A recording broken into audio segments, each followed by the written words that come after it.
Hello there, good evening, and welcome to your Sunday show for Sunday, the 14th of June. World Cup is well underway. Rangers are about to return to pre-season training, and it's exciting because there's loads to discuss, ironically enough. And joining me to do it is two of our experienced Sunday folk. Mark and Rob are joining us. Mark, first time we've podded together, mate. How are you? I'm good, pal. Quite excited to get into this, given what's happened over the last 24, 40 hours. So, no, doing all good, mate. And Rob, fellow host, how are you? Good, mate. I'm good, thank you. Yeah, always nice to come on and talk about Rangers. Yes. And it is June, particularly when World Cup is on. June, you always think there's nothing really going to happen.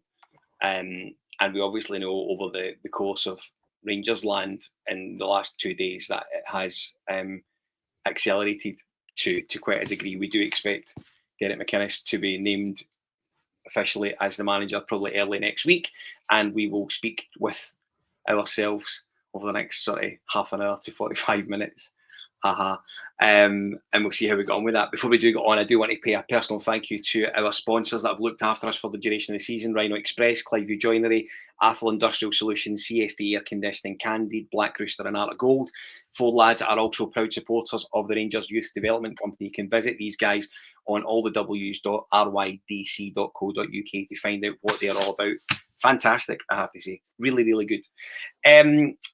Rob, we'll start with you. Obviously became apparent just over the last however many hours, my maths isn't working that great tonight, that we are basically going to be nipping along the M8 and stealing the Hearts, man.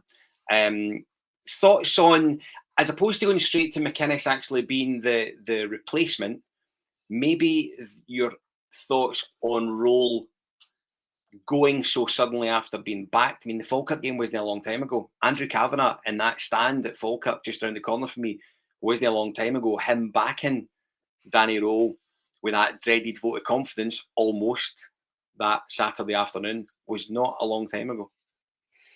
It wasn't, mate. And I think had the decision been made then to empty the manager, I don't think many of us would have complained, to be honest. To say my only worry in the comments I made in the chat was, would it be typical Rangers fashion where we faff about for potentially 3, 4, 5, 6 weeks interviewing a number of candidates, bringing a short list down and taking forever, and then you kind of miss the pre-season and you mess up the summer transfer plans. I think for me, there's obviously been enough discontent there from an ownership perspective that they've probably had that standby list anyway of people they could go they could go and approach.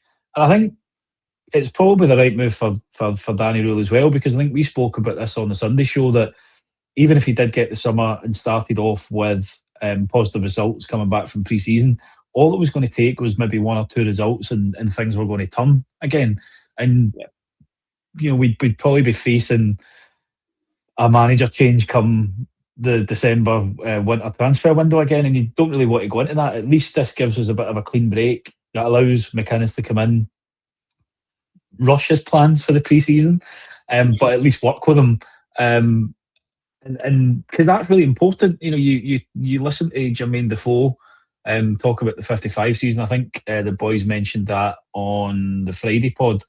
They come back that summer, everybody in that gym, and knew exactly what they were going to do that season and how hard they were going to work. That's what you need McInnes to come in and set some of the standards. And I think we as a fan base have wanted to have that Rangers identity back in the club. We've signed Shankland, who definitely could be captain material, knows the club, boyhood Rangers fan.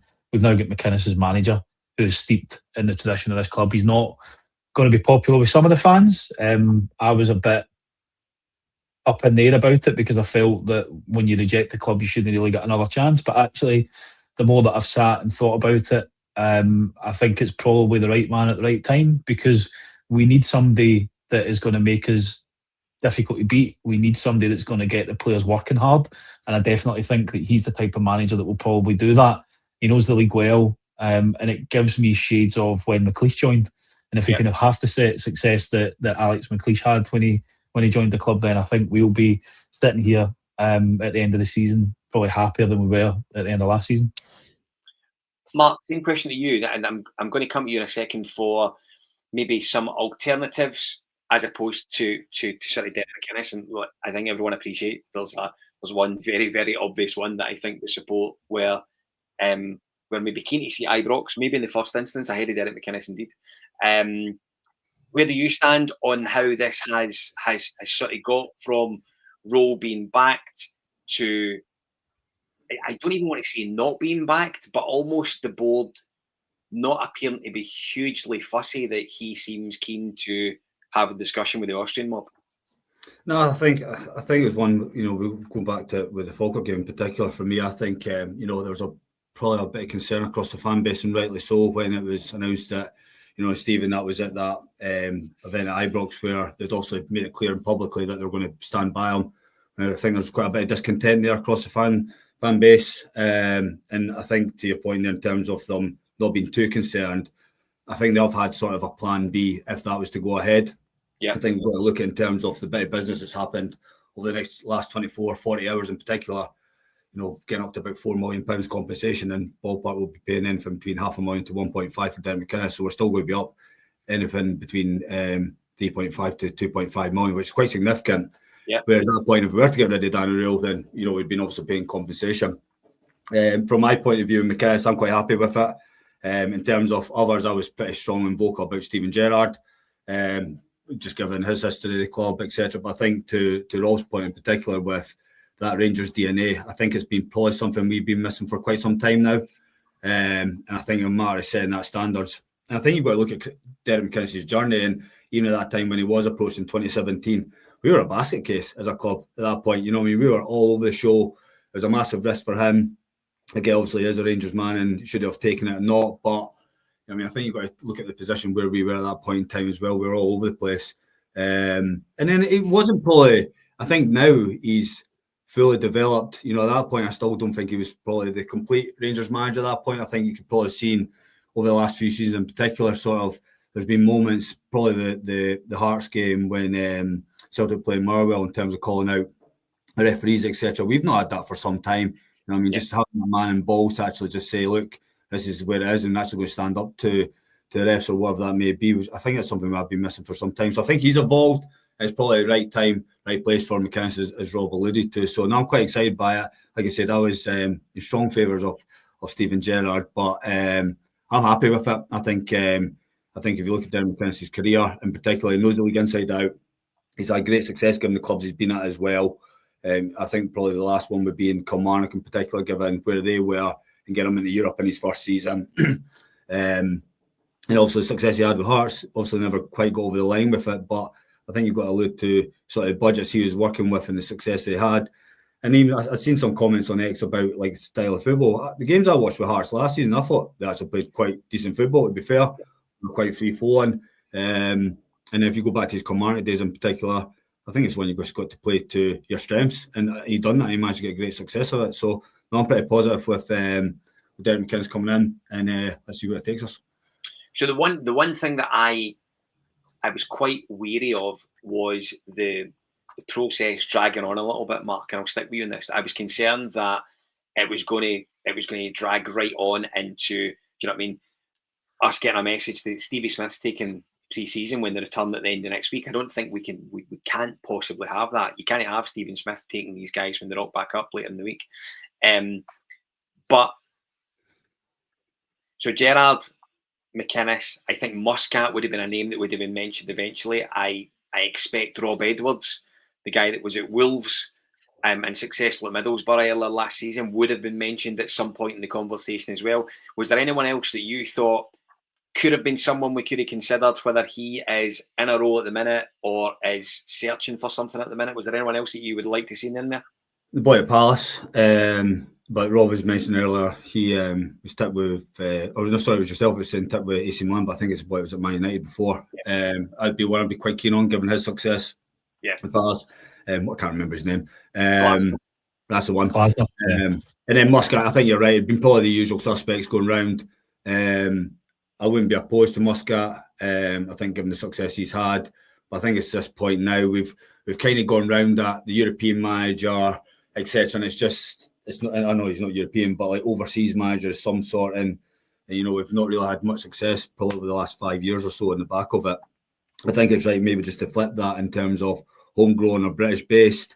That'd probably be the other one, but and then you said Muscat, I think would probably be doing the rounds, and that'll probably come again if there was to be any changes. But I think we probably made the right appointment. Alongside, as I said, if Gerrard was a contender, but you know there was no sign of that whatsoever. And to the point you're alluding to before as well, I think in terms of the transition of how quickly this has unfolded from Röhl sort of having discussions with Salzburg, and all of a sudden we're appointing Derek McInnes in comparison to the shit show that we had with Danny Röhl back in October. That just dragged on and on. It was Gerrard, Muscat, and then before you know it, you know, Danny Röhl just comes out of nowhere and we're appointing him, and we've got Stevie Smith, as you said, in terms of looking after a game or two. I think even the Russell Martin process went on for quite a bit as well. But I think it's probably lessons learned. You know, we've probably had a number of challenges to the owners, and you know they've probably taken a look back at how they've probably done over this season in particular, and this is probably one of the lessons that they said that look, if anything is to materialise, then we've got to be all over this. And to be fair to them, as quickly as I've turned it around, fair players were back in the next few days for pre-season. Yeah, no, listen, I don't disagree. I think it's easy to forget, and I said this in one of the pods toward the end of the season.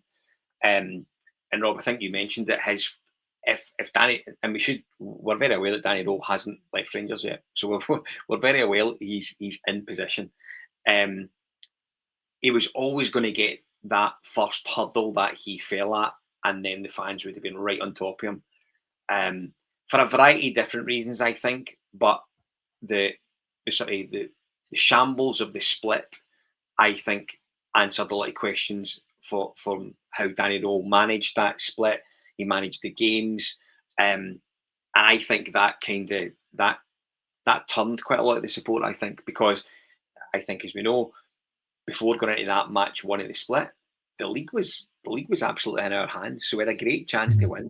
But I think it's easy to sort of walk by the fact that Danny Röhl, at no point in the process, was first choice to come in as Rangers manager, and that's something that I struggled to get my bar nut around a little bit. The fact that he was never really the guy that they wanted from the outset.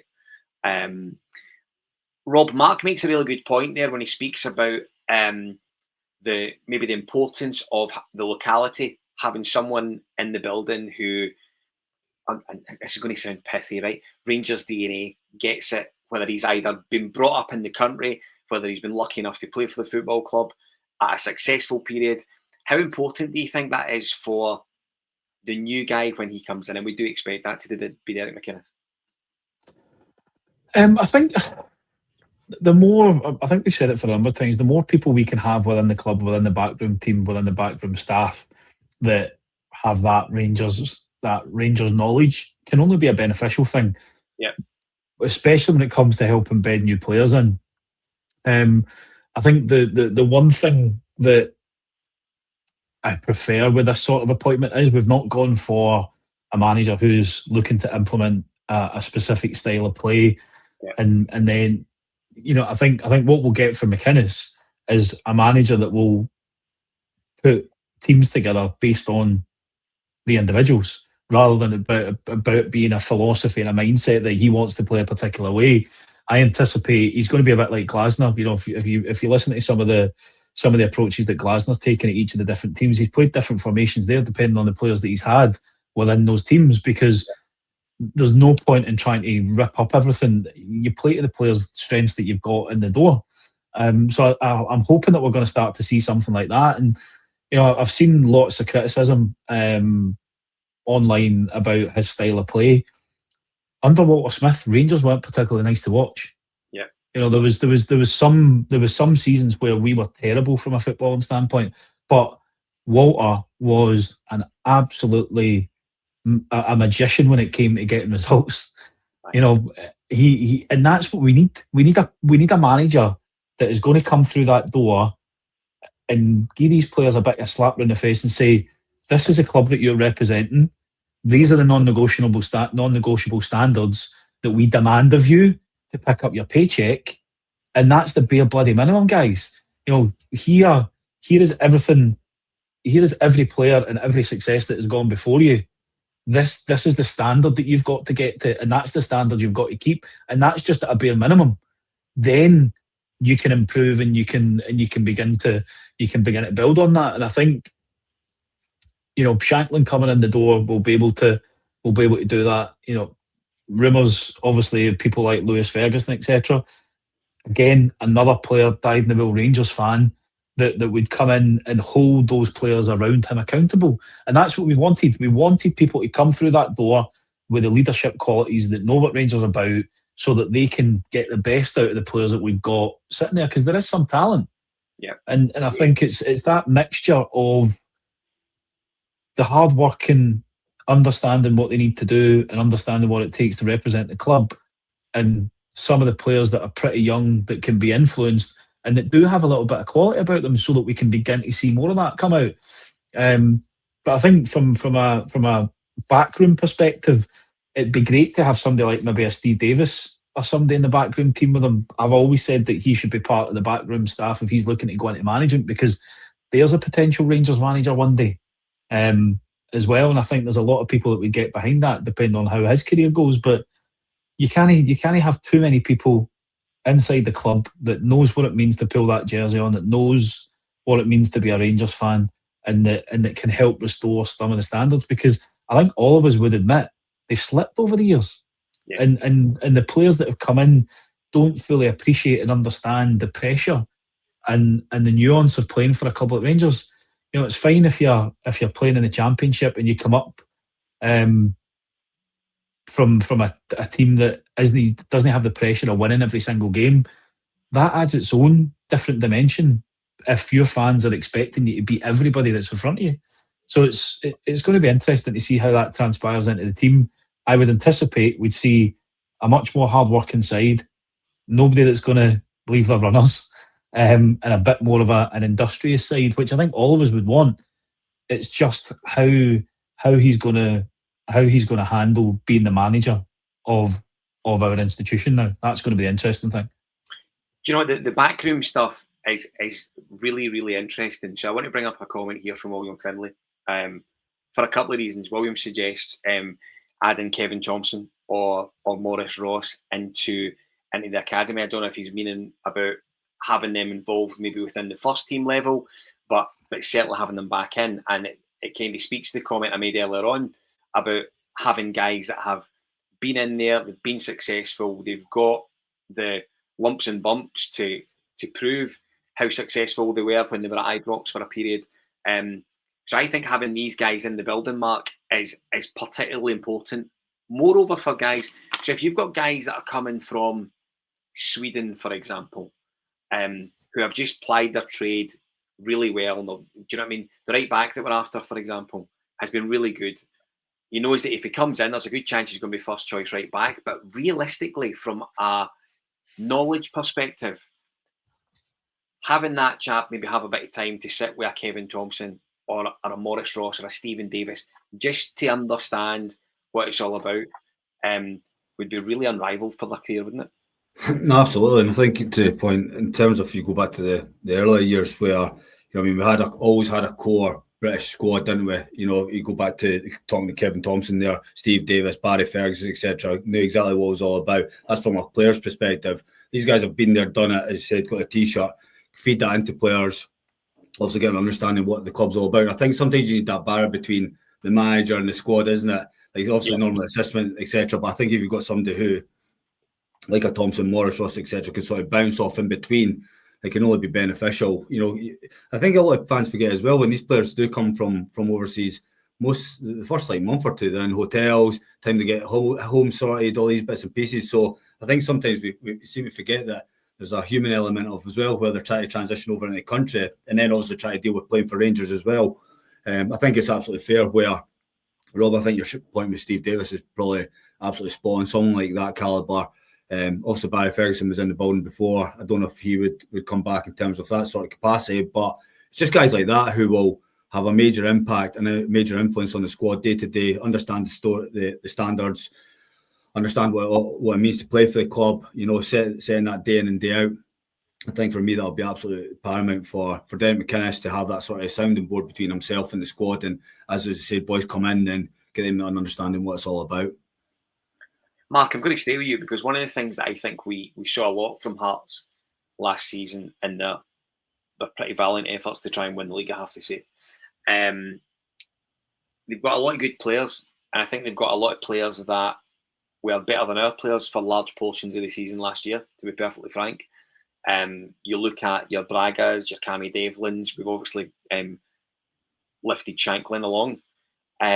Is there anyone in that current Heart setup that you think we could take on for next season by means of enhancing the first team squad? Braga would be number one. I think him and Shanklin worked pretty well last season. I think a good thing with either Shanklin or Braga, they can both play up top themselves if we had to change the system. That'd be my number one. Devlin, I think we've got too many like him. I totally agree with that completely. I like him. I think he's got a bit of nasty side to him in the game, but I think we've got too many players that are similar to Devlin. But it's not. I'm not opposed. I think he's a talented player. I thought he played very well. He also had a bit of an injury for a while, didn't he? He missed quite a bit of the season last season. But there's another boy in the middle of the park as well. Is it Berabin or something like that? Bengamini. Yeah. Is it? I've probably butchered his name, but anyway. I think they've released him. Really? He's away, isn't he? I think so. See, every time I've seen him play against us, I thought he was brilliant. Don't get me wrong, I've seen Hearts a number of times last season. But every time, as I said before, I was quite impressed with him. But him in the middle of the park, I thought he broke up play pretty well. Talk about that number 6, but I think there's other players in the league, probably Watts the top of my list in terms of the boy from Marwell, if we're looking at that number 6 role. And then potentially like a Hackett or something, Hackett at centre back, given the weaknesses we've got there, but I'd probably take him as a squad player. I wouldn't like to get him into our starting 11, but I think he would definitely benefit the squad over the course of the season. So that's the boys I'd be looking at. But yeah, I'm surprised that they've released him in the middle of the park. I thought he was pretty good. Do you know I do like the boy Shvolov, their goalkeeper. I flashed up a comment there. And I think Shvolov's he had a good season with him and is a good goalkeeper. So it'll be really interesting to see how the dynamic at Hearts generally works. Rob, one of the things that I think we really can't look beyond, to be perfectly honest with you, because we're trying to be positive. I get that, I understand that. We need to be positive. However, Hearts' form from just before maybe the beginning of March, I think, to the end of the season was pretty lousy. I think if you speak to Hearts fans generally, they felt that they were kind of riding the luck for a good part of that sort of final quarter of the season. And I see lots of things online today talking about how McInnes bottled it and all that sort of stuff, which I don't particularly buy into. But for the purpose of impartiality, you do need to look at these results and you do see that they weren't good enough. And the games that... So if he was to have a similar run of results as Rangers manager, we're instantly wash, rinse and repeating, or at least having these discussions. So it's important that he's learned some lessons from that sort of 6 months run up to the end of the season and brings the good parts of that to Ibrox next week. Absolutely, but I think there's a huge amount of context that needs to go into that, Scotty, as well, because he spent 1/10 of the budget that we did in the summer. Yeah. So, the amount of quality that they probably had in that squad, and the amount of depth that they probably had in that squad wasn't as good. I think they also went through a bit of a run where they were losing players to injury, suspension. Yep. So you can understand why that form went up and down a bit. Again, I never watched Hearts too closely because I wasn't really interested in what they were doing. I was more focused on us last year, but it's absolutely key because consistency is the thing at Ibrox that we need. And I think given he got a team like Hearts firing and into a position where they could have broke the kind of domination that the old firm had, and were kind of cheated out of it, unfortunately, with questionable refereeing decisions, you've got to give them credit for being able to do that in a short space of time. I see a lot of people obviously talking about the Motherwell manager and getting plaudits about how he played football, and absolutely, but again, people questioning McInnes' approach. At least he's won a few trophies in Scotland. You know, what did Motherwell walk away with last year apart from plaudits? Granted, what did Hearts walk away with other than plaudits ultimately? But you could argue the fact that, refereeing decisions aside, they probably would have walked away with the Champions Trophy. So I think it's interesting, but past performance doesn't predict future performance. It's going to be interesting to see what we do over the summer, because that's the most important bit at the moment. You know, we've said continually on this podcast, and most fans will be saying it, that our squad is too lightweight. There's not enough quality, and that's the thing we need to rectify first. You know, if McInnes was to go into the season with the defence that we've got at the moment, if we're playing a couple of 18-year-olds at right back and centre half, that's not going to last for a season. You know, we've got one central defender that I think everybody wants us to see playing, Fernandes, and John Souttar sitting there, that nobody wants to see near the team. We've got one recognised left back in Romans, that the young boy Scally will back up, and we've got no recognised right back that we can really rely on, because Dujon Sterling is in and out of the team more than the hokey cokey. So it's going to be an interesting one, mate. And that was always my worry about changing manager. You know, you listen to what the hierarchy said about the disastrous trip away, but they were focusing on identifying targets and the personalities that they wanted to come through the door. That was all going to be done with Danny Röhl as manager.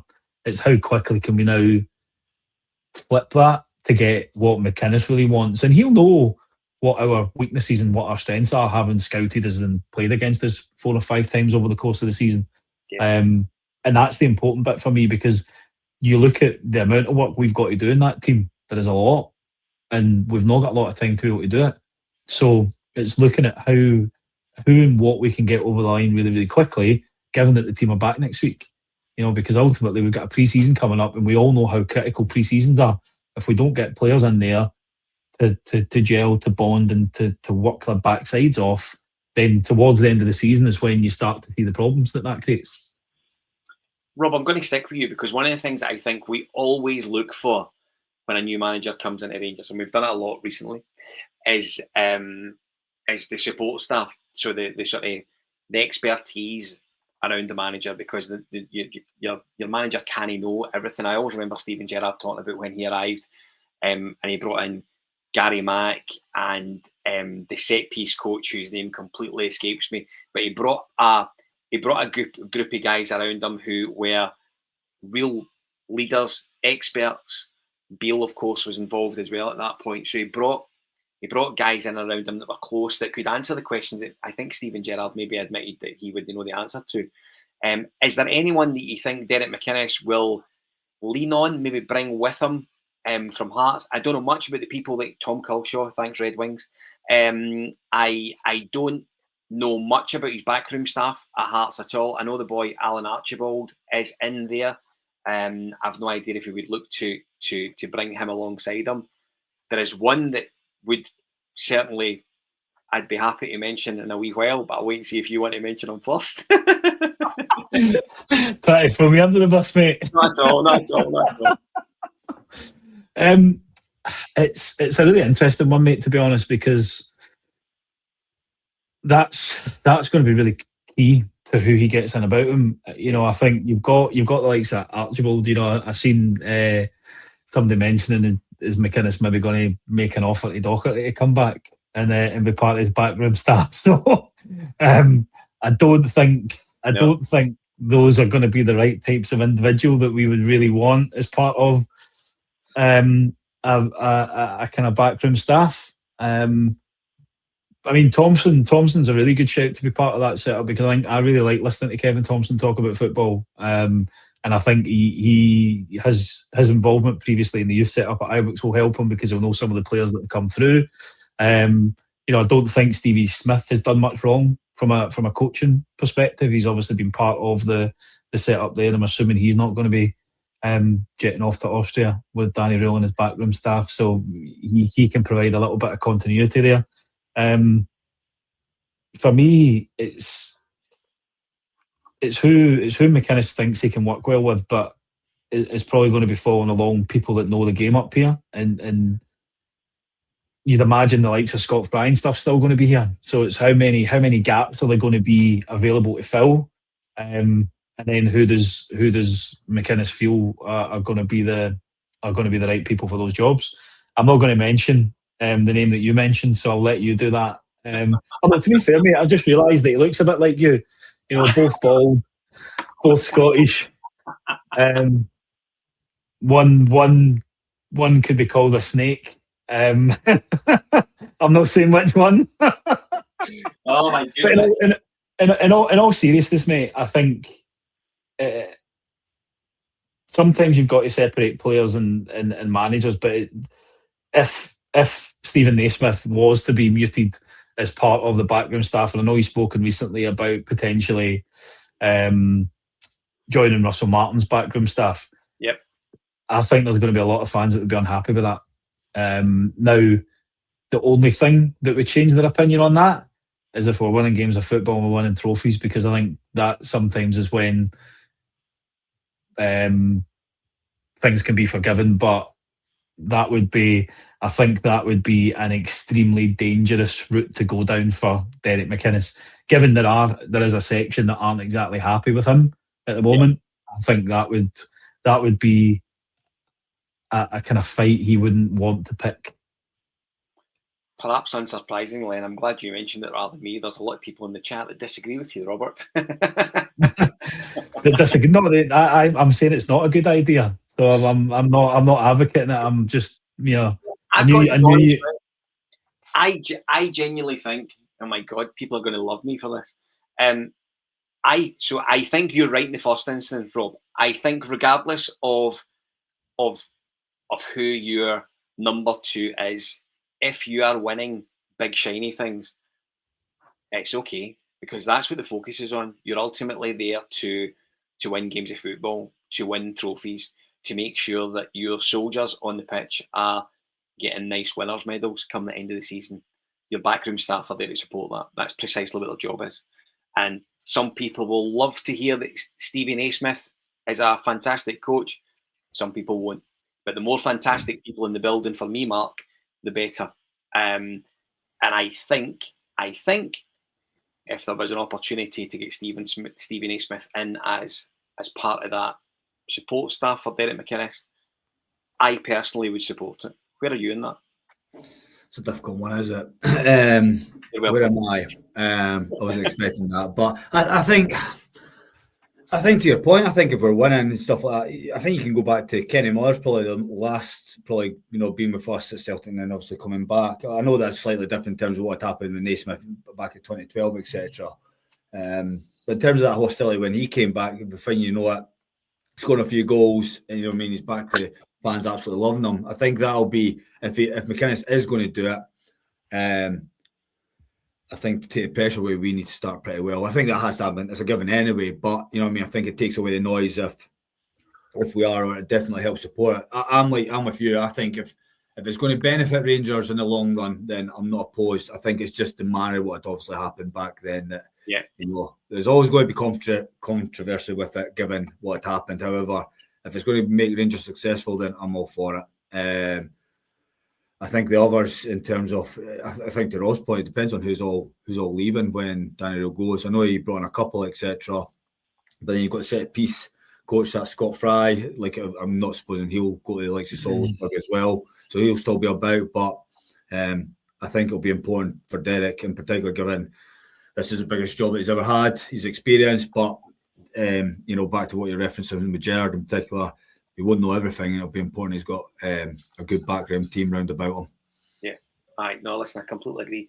It seems like a really decent time where I can just remind the guys that are watching on the podcast, Four Lads has gone on the road. We are very lucky to be doing one of our on-the-road pods the final weekend in July, Friday the 24th, I think, if memory serves me right, at Scott Arfield's bar on Paisley Road West, 442 it's now called. Used to be the Park Bar, I think, from memory serving me correct.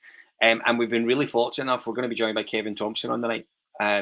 So Stephen and I and Kenny and Amrit are all going to be there, and really very much looking forward to it. Tickets are on sale now.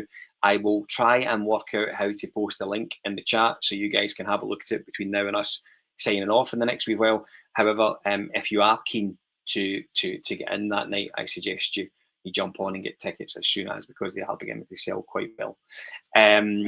Just need to make sure that if you're struggling to see anybody with the lights in the audience, we'll need to cover up the heads so that people can see Scotty, you know, with the baldness and stuff. I mean, that's unfair, ish. I totally get it. It seems like a good chat, because I'm not going to embarrass myself. I do want to say a big hello to our sponsors again: Rhino Express, Clydeview Joinery, Athol Industrial Solutions, CSD Air Conditioning, Candid, Black Rooster, and Art of Gold. They have been really, really good to us this year. Super grateful for their assistance, and we know that one or two of them will be disappearing over the next wee while, but we're glad of the support that we had this year. And also the podcast continues to support the Rangers Youth Development Company, and you can find out a little bit more about them. All the W's, rydc.co.uk. If you want to have a look on there, you can. I am about to ask the guys, and I'll be interested to see what sort of responses we get in the chat to this. Pre-season training returns on Friday of this week, and it's going to be quite a bizarre return to pre-season training, because we do have some guys away in the World Cup. We've got some guys whose careers, of course, have ended, including our captain. From previous years, is there anyone you would like, and Rob, we'll start with you on this, is there anyone you would like to be the first man in the building for pre-season with a squad that looks a bit disjointed, for want of a better term or expression? So there's probably a couple. Having thought about that question, that spring straight out of mind. One of them would be a no-brainer, but I think it's not a position that we need to address desperately. So, given the lack of defensive options, it would be a Goff or a Butcher or a Quella or a Weir, somebody in that centre half position that is a real leader and defends first and foremost, and puts the line on puts their body on the line for the club. When you mentioned it off air just as we were coming on, my first thought would have been Ferguson. Yeah. In the middle of the pitch, just because he was one of my heroes growing up, and a fantastic player. You know, led the club, drove everybody around him to become better players. So, but having thought about it and where we're weakest at the moment, it would have to be one of those defensive titans that we've had playing for the club, mate. And Goff probably the one that maybe stands a wee bit more heads and shoulders above the ones that I mentioned. Or Butcher, to be honest, I thought Butcher was a fantastic player. Having watched a lot of his stuff back as well.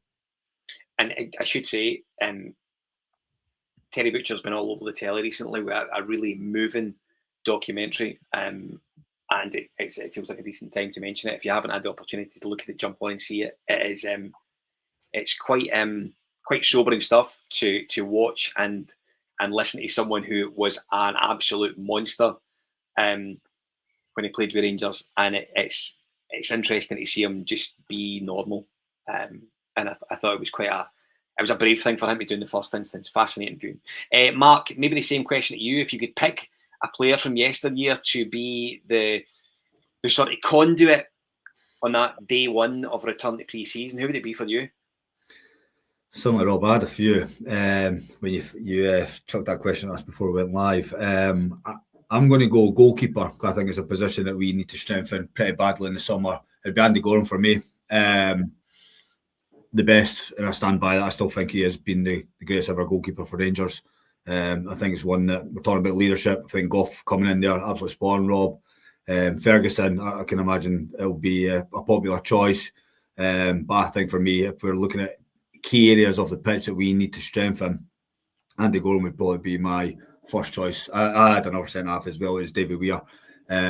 But more so, given Rob's came up with a centre back, I would go with Andy Gorham. I think just for his all-round qualities, his leadership, what he had in the dressing room, what it's all about playing for Rangers, that would be my first one in the door for the 19th of July, 18th of July, whatever it is. Do you know what I was really surprised that you picked half, Scotty, to be honest. I was going to jump back on and say Stephen A. Smith, but I thought I better not. I've already mentioned him already tonight in the pod. The people that I was thinking about, by the way, so I think Goff is a really fair one, but Boris brings up two guys I thought one of you might have mentioned, John Brown and Ian Ferguson, who were both, as we know, dyed in the wool Rangers men, probably have watched the last however many years with great frustration. I think Ian Ferguson's based in Australia nowadays, so I've no doubt he would have been furious watching the bits and pieces that we've all had to put up with in recent times. But I think the importance of having those that sort of Rangers men in the building for the players coming back in, I think is really important. Rob, it's maybe no coincidence as well that we're all effectively talking about Scotsmen. Do you know what I mean? John Brown, Ian Ferguson, Richard Goff, Barry Ferguson, who I think is an obvious one.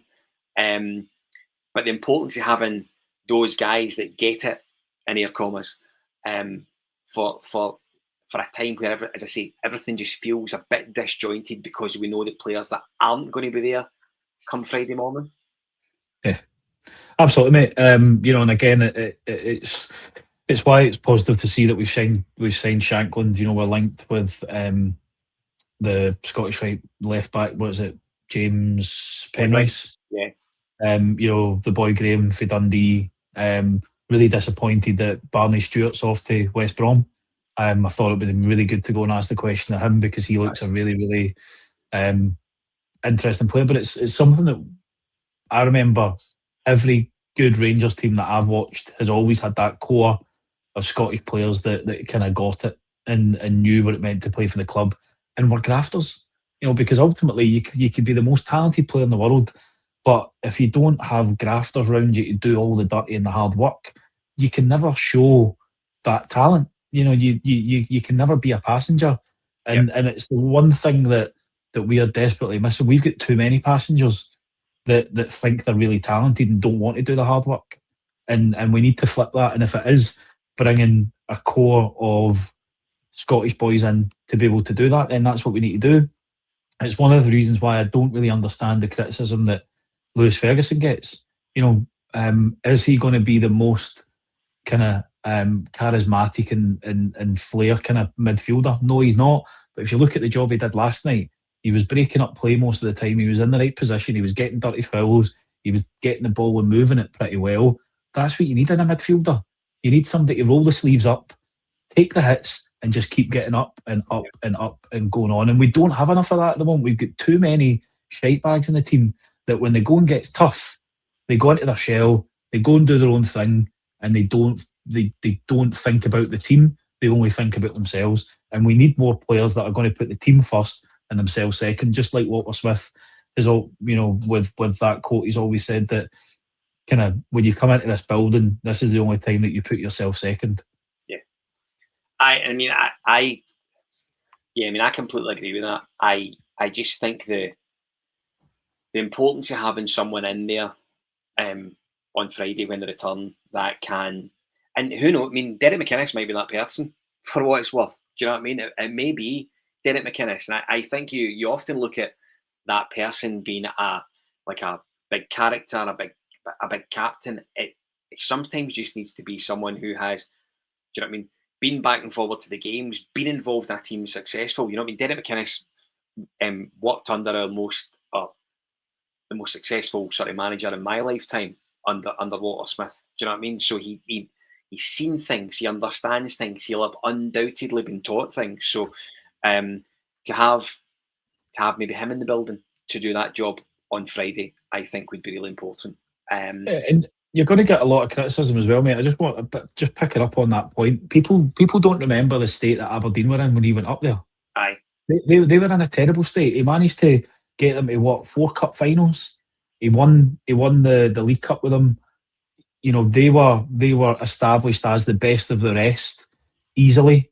I think within that time period that he was there, and listening to him, talk about having to convince the board to spend 200 grand or whatever it was on Lewis Ferguson for Hamilton. That was a club at the time that didn't have a lot of money, and he managed to turn them into the third force in Scotland when they'd been in the doldrums for a while. Now, yes, guaranteed he never won a lot of trophies, but how many people in Scotland have won a lot of trophies because the Old Firm typically dominate the cups and the leagues? So he might not have the silverware, but if you look at the jobs that he's done where he'd got them into regular European competition, he then managed to get Kelly, back up into European competition.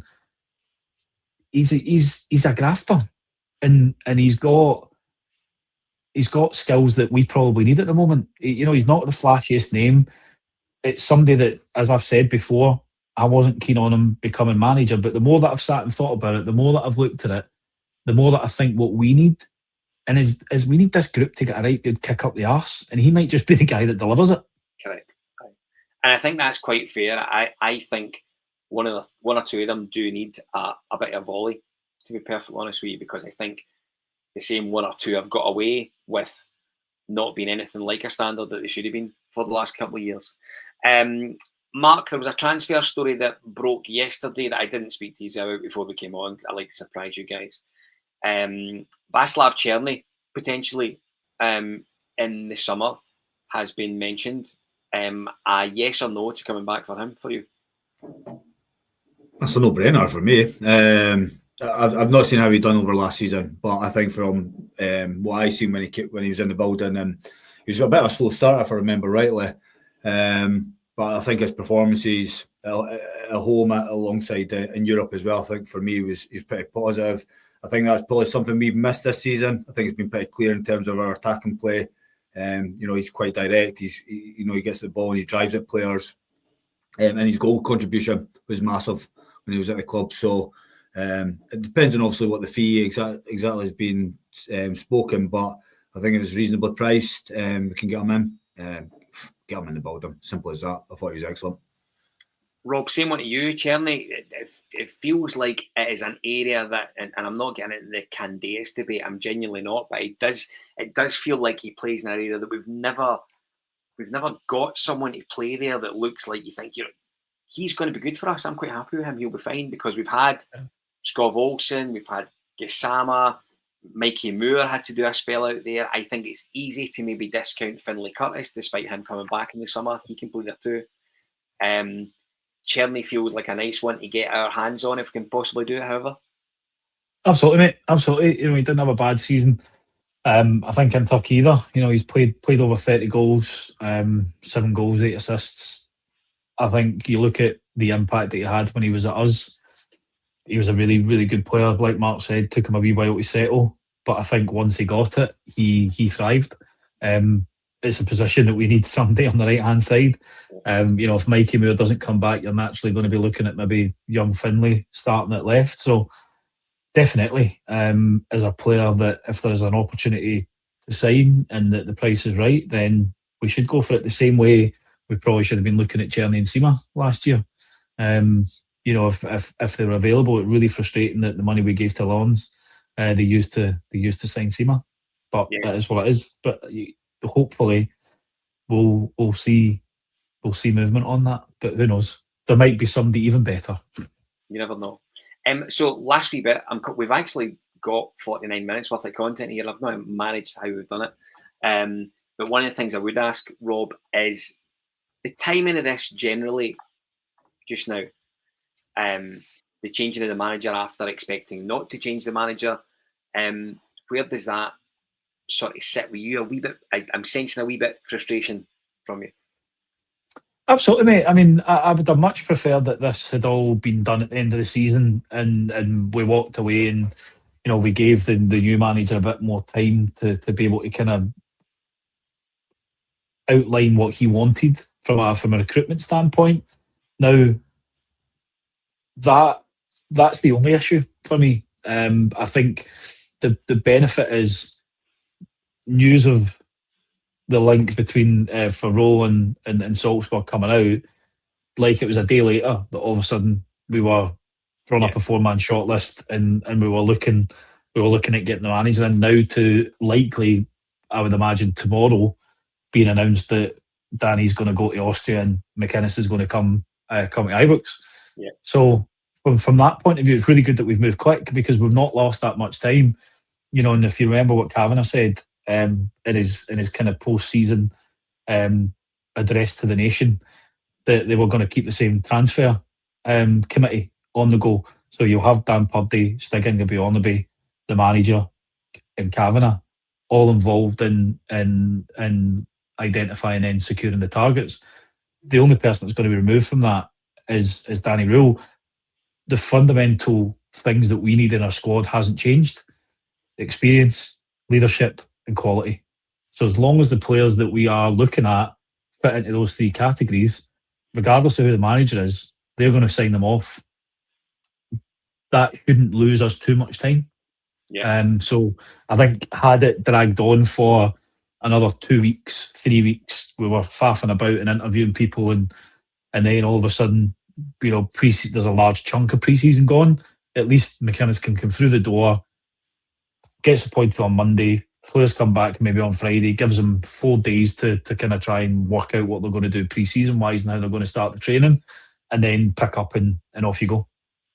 Mark, do you think so? I speak about the timing there not being ideal. I think everyone understands that it's not. Moreover, after Andrew Kavanagh backing Danny Röhl at the end of the season, do you think the fact that we are bringing in a Rangers supporter who's local almost makes it a bit more manageable as opposed to expecting a guy, I think you said yourself, bringing in a guy from Europe who needs to nick into IKEA to get his furniture bought, find someone to go and stay, obviously not in that order. But I just think it makes it a bit more, maybe manageable isn't the right word, but it makes it easier, I think you could argue. Yeah, and I think, I don't know if it was yourself or Robert alluded to it before, but I think you already know our strengths and weaknesses, as I said, in terms of watching us plenty of times over the course of this season. So I think you'll have a rough idea. The positive thing is the transfer market doesn't open for another 2.5 weeks anyway. We've got a World Cup going on. So there'll probably be some slight delays, but I think it's a matter of, we're always saying in terms of that, who identifying targets, but it's only one piece out of 4 that's going to be missing on that. However, the manager is a massive part of that, given he will be the one picking the team. I think for me, Derek McInnes, will fit in pretty. I think he'll fit in pretty well with. If you look at like who we signed in January, that physical presence, pace. Obviously, Scott Volson was probably the only one that really never contributed much. But in terms of that profile, I think it fits pretty well to similar players that Derek McInnes would see. In terms of his playing style along with physicality. So I don't think there'll be too much disjoint in that. It's just to your point, this could have been ongoing 2, 3, 4 weeks ago, wherever that may be. But it is what it is. We can't change it. Like I said, the window's not open for another 2.5 weeks. So it's a matter now over the next 14, 17 days, whatever it may be, to get the targets aligned. Also, Derek coming in the building and working with Dan Purdy, etc., to ensure that everyone's on the same page and make sure it's best fit for Rangers. Yeah, I completely agree. Listen, Mark, first time we've podied together, I've really enjoyed it, mate. Thanks for jumping on. Thank you. I didn't. Oh, thank you. I didn't know the transfer window on the 15th. I thought it was always 1st of July. Didn't know that. I think as well, though. I mean, the reality is there's not going to be a lot that's going to happen, is there? No, really. No, all the players that want to sign will be in the States at the minute, or Mexico, or Canada. So, unless you're signing people from just along the M8, of course. Or and whatever way you go, because you've got Hearts that way and then Motherwell the other way, because there's a lot that we really want to get through the door. So exactly right. Mark, good to have you on, mate. Thank you. No, good having first pod with you, Scott. Been a pleasure, mate. Thanks for having me. Enjoyed it. Rob, good to have you on, buddy. Thank you very much. Always good to talk to you. Thanks very much. So I did say I was going to try and post the link in for our live pod on 24th of July at Scotty Arfield's bar on Paisley Road West, 442. I was going to lift it off my phone. However, my battery's died and I've not written it down. So the guys are on this week, Monday, Wednesday, Friday, and I have no doubt in my mind they will be promoting it quite strongly. It should be a really good night. We have managed to get Kevin Thompson to come along and do a wee skit at it. So I'm quite looking. There it is. Well, did you do that, Rob? Yeah. Honestly, that's why you do what you do and I do what I do. So Rob has very, very cunningly posted under @4lads had a dream in the chat there, the eventbrite.co.uk link to get your hands on some tickets for that night. It should be a really, really good night. The bar itself looks really, really nice. And it should be a fantastic night. Looking forward to it. We've done a couple of these now, and we look forward to this one at the end of July. Get on and get yourself tickets for that. The guys are along on Monday, Wednesday, and Friday this week. I suspect if there is anything that happens in the managerial situation between now and then, there will be a breaking news pod, and we will try and get that news to you as soon as we sensibly can. I do hope you've enjoyed the pod tonight. If you are following us, thank you for doing that. If you're not following us, please make sure you do. We're available right across social media on Twitter and YouTube. We're on Facebook. We are also on Instagram @4lads_had_a_dream. If you are not following us, please jump on and do that. Subscribe so that each time we put out any content, you will get a wee notification, and you will be more than welcome to join us. And we look forward to that. I am back 2 weeks from now. Rob, are you back next week, or have you booked a holiday or something like that? You're going to be here, or Should be. It depends on how the patient arrives home on Monday, but yeah, yes, could be. I understand that. So fingers crossed, Rob will be back next Sunday. But as I say, the usual guys are in Monday, Wednesday, Friday of next week. I am back 2 weeks from now. Thank you for watching. Have a great week, and good luck to Derek McInnes, assuming he is doing something this week. Bye for now.